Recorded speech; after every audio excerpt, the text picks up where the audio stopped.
Video आखिर तक देखें, आपकी ज़िंदगी बदल जाएगी। बिस्मिल्लाहिर्रहमानिर्रहीम। बिज़नेस इन्फो पाकिस्तान की जानिब से मलिक ग़ुलाम रसूल हाज़िर खिदमत है और आपकी खिदमत में सलाम अर्ज़ करता है।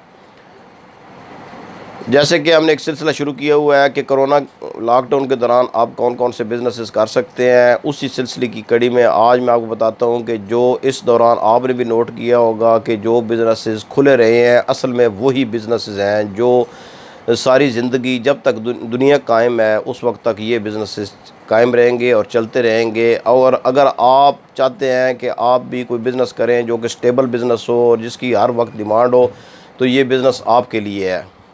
ये 4 बिज़नेसेस जो मैंने देखे हैं वो खुले हैं। उसमें एक फ़ूड का बिज़नेस है, नंबर 2 जो है ना वो कंस्ट्रक्शन का बिज़नेस है, नंबर 3 जो है वो किराना का बिज़नेस है, नंबर 4 जो है और सबसे अहम जो है जो कि बेसिकली नंबर 1 बिज़नेस है वो है मेडिसिन्स का बिज़नेस या हेल्थ से मुतल्लिक़ जो बिज़नेस है।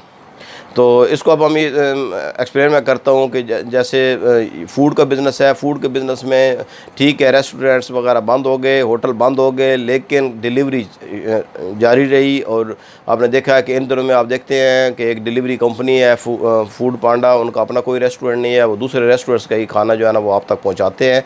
तो आपने देखे होंगे जगह जगह वो गुलाबी कपड़े पहन कर वो जो है ना वो फिरते हैं, गुलाबी बैग लेकर। लोगों को रोज़गार दिया हुआ है, 15 से 20 हज़ार रुपया बड़े शहरों में से भी ज़्यादा कमा लेते हैं। और बाहर के मालिक मैं देख रहा था कि ऑस्ट्रेलिया में भी मेरी नेफ्यू से बात हुई है, वो कह रहा था कि यहाँ पर ऊबर ईट्स के नाम से जो है ना ऊबर वाले देते हैं, रेस्टोरेंट से लेकर सप्लाई करते हैं। और चूँकि वहाँ पर भी रेस्टोरेंट्स वगैरह बंद हैं तो यहाँ भी बड़े शहरों में शायद होगा, लाहौर में, कराची में जहाँ ऊबर चलती है, हम सरगोदा में रहते हैं, यहाँ पहले करीम चलती थी, वो भी अब नहीं चलती है। तो बड़े शहरों में जहाँ पर है वो ऊबर ईट्स डेफिनेटली होगी और वो भी खाना पहुँचाते हैं। लेकिन यहाँ पर जो है ना वो फूड पांडा का ऑफिस भी है और फूड पांडा में बहुत से लोगों को रोज़गार मिला हुआ है। बहुत सी कंपनियाँ घरों से इवन लोग बनाकर जो है ना फूड पांडा को दे रहे हैं और फूड पांडा वाले डिलीवर कर रहे हैं। उससे जो है ना वो उनकी एक तो एडवर्टाइजमेंट होती है घरों वालों की भी, और वो खाना भी लोगों तक पहुँच जाता है। फूड बड़ा वसी लफ्ज़ है, इसमें जो है ना वो जैसे अंडों की डब रोटी की दुकानें हैं, इसमें बेकरी आ जाती है, इसमें जो है ना वो दूध दही की दुकानें आ जाती हैं, इसमें फल सब्ज़ी की दुकानें आती हैं, सब्ज़ी मंडी आ जाती है, गला मंडी आ जाती है। एक बहुत वसी लफ्ज़ है। इनमें से आप कोई भी शोबा चुन लें, कोई इलाका देख लें, आप रेडी से लेकर जो है बड़े रेस्टोरेंट तक बना सकते हैं। रेस्टोरेंट बनाने के बजाय आजकल जो है ना वो सबसे अहम है घर घर जो है ना डिलीवरी। और वही आगे आने वाले वक्त में मैं देख रहा हूँ कि ये पाकिस्तान में भी अब यही काम चलेगा कि घर में बैठकर आप जो है ना वो चीज़ें सप्लाई कर सकते हैं। तो आप अल्लाह का नाम लें, इनमें से कोई शोबा चुनें फूड का और इस बिज़नेस में आप आ जाएं, यही वक्त है। और इसमें आप देखेंगे कि आने वाले वक्त में ये और ज़्यादा तरक्की करेगा। दूसरे नंबर पर कंस्ट्रक्शन से रिलेटेड है, या जो है ना वो जो मकान तामीर के सिलसिले में अगर आप जो है ना वो ख़ुद जानते हैं कोई तामीर करना तो वो तो अलग बात है। लेकिन अगर आप ये बिज़नेस वैसे करना चाहते हैं तो आप बतौर जो है ना वो कॉन्ट्रैक्टर भी आप कोई ठेका लेकर जो है ना वो ये काम शुरू कर सकते हैं। कंस्ट्रक्शन का छोटा मोटा काम शुरू करके आप बजरी सप्लाई कर सकते हैं, आप ईंटें रेत वगैरह ये सप्लाई कर सकते हैं, आप सीमेंट सप्लाई कर सकते हैं, या आप कंस्ट्रक्शन का ओवरऑल आप ख़ुद कंस्ट्रक्शन जो है ना कॉन्ट्रैक्टर बन के ख़ुद कंस्ट्रक्शन कर सकते हैं। तीसरे नंबर पर जो है ना वो जो बिज़नेस मैंने देखा है कि वो चलता रहा है और वो जो चलता रहेगा सारी ज़िंदगी, वो है किराने का बिज़नेस। किराने का जो है हर बंदे की ज़रूरत है। आपने जब तक जो है वो किसी ने जो है ना वो चीनी आटा वगैरह नहीं लेना है तो वो कैसे सर्वाइव करेगा। तो वो इसलिए गवर्नमेंट ने भी बेशक उसकी टाइमिंग कम कर दी, लेकिन वो उन्होंने इजाज़त दी हुई थी। और इसके साथ जो है ना वो अगर उसके बाद बंद भी हो जाते थे तो आप जो है ना होम डिलीवरी कर सकते हैं। और यहाँ पर मैंने देखा छोटा सा स्टोर जो है ना, छोटे छोटे स्टोर जो है ना वो डिलीवरी करके उन्होंने अच्छे खासे पैसे बनाए हैं। रमज़ान शरीफ में हम खुद जो है मंगवाते रहे हैं, सौदा सलफ घर मंगवाते रहे हैं, घर देकर जाते हैं, अच्छी प्राइस में देकर जाते हैं। ज़ाहिर है उनकी भी कुछ बचत होती है। तो आप किराना का बिज़नेस जो है ना इसको एक नज़र देखें। आप छोटी सी दुकान जो है ना वो 25-30 हज़ार रुपये से भी स्टार्ट कर सकते हैं, मैं आपको यकीन दिलाता हूँ।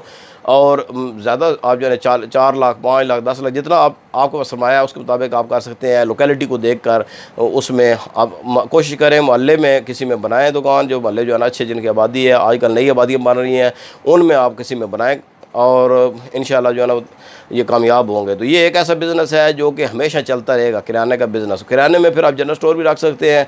वैसे जनरल स्टोर, सिर्फ जनरल स्टोर जो है उनको ओपन नहीं था, इजाज़त नहीं थी। इस दौर में आपने देखा है कि जो है ना वो इवन ट्रांसपोर्ट बंद हो गई, जो है ना जूतियों की दुकानें बंद हो गई, कपड़े की दुकानें बंद हो गई। बड़े लोग जो है ना लोग फारे हुए, नौकरी लोग जो कहते हैं जी कि नौकरी सेफ़ होती है, प्राइवेट नौकरी में तो ख़ास तौर बड़े लोग फारे हुए और बहुत लोगों के मुश्किल हालात अब भी चल रहे हैं पूरी दुनिया में। ये हमारा सिर्फ पाकिस्तान का मसला नहीं है, पूरी दुनिया में यही हालात चल रहे हैं।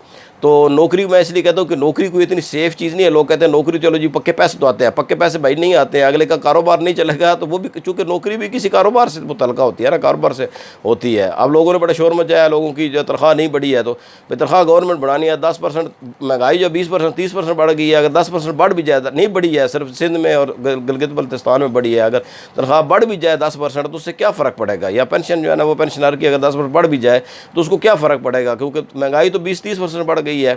पेट्रोल की कीमतें बढ़ गई हैं, बिजली की कीमतें बढ़ गई हैं, हर चीज़ की कीमतें तो बढ़ रही हैं। सबसे अहम चौथे नंबर पर जो कारोबार है आज का, जो लॉकडाउन में भी कामयाब है और हर वक्त में, हर दौर में कामयाब है, वो है मेडिसिन से मुतल्लिक़ा और हेल्थ का कारोबार। हेल्थ में जो है ना अब हॉस्पिटल्स भी आते हैं।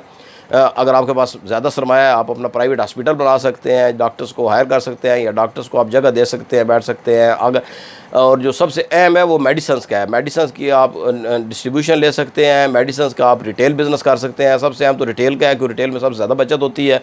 आप रिटेल स्टोर बनाएं, उसमें आपको सिर्फ जो है ना A category, B category, C category वगैरह चाहिए होती है। आपको जो है ना वो मेडिकल स्टोर चलाने के लिए वो आपको मिल जाती है। आपको या आप हायर कर लें, आप भी कैटेगरी वाला बंदा हायर कर लें, उसको तनख्वाह दें अच्छी, 20-25 हज़ार तनख्वाह दें, वो आपको मिल जाते हैं। आजकल ग्रेजुएट्स आ रहे हैं, फारिग फिर रहे हैं, वो मिल जाते हैं आपको। उन्हीं की डिग्री पर आप अपना कारोबार कर सकते हैं। और इन कारोबार मेडिसन के जो छोटा सा स्टोर है वो 1.5-2 लाख रुपए से आप स्टार्ट कर सकते हैं। ज़्यादा की कोई नहीं है, ज़्यादा आप जितना भी बढ़ाते जाएँ।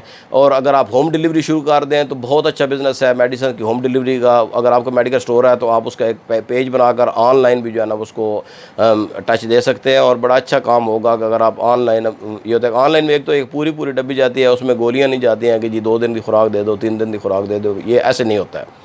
तो ये 4 कारोबार मैंने आपको बताए हैं, फूड से मुतल्लिक़ा, कंस्ट्रक्शन से मुतल्लिक़ा और किराने से, रिटेल से मुतल्लिक़ा, और चौथा लेकर सबसे अहम जो एक्चुअली नंबर 1 है वो है मेडिसिन्स का कारोबार। तो इनमें से किसी एक को देखें, अल्लाह का नाम लें, जो आप समझते हैं, जो आपकी सलाहियतें हैं, जो आपके पास सरमाया है, उसके मुताबिक आप शुरू करें। सिर्फ सोचने से कारोबार नहीं होता है, प्रैक्टिकल करने से होता है। अल्लाह का नाम लें, शुरू करें, दुआ में याद रखिएगा। और नेक्स्ट वीडियो तक अल्लाह हाफ़िज़।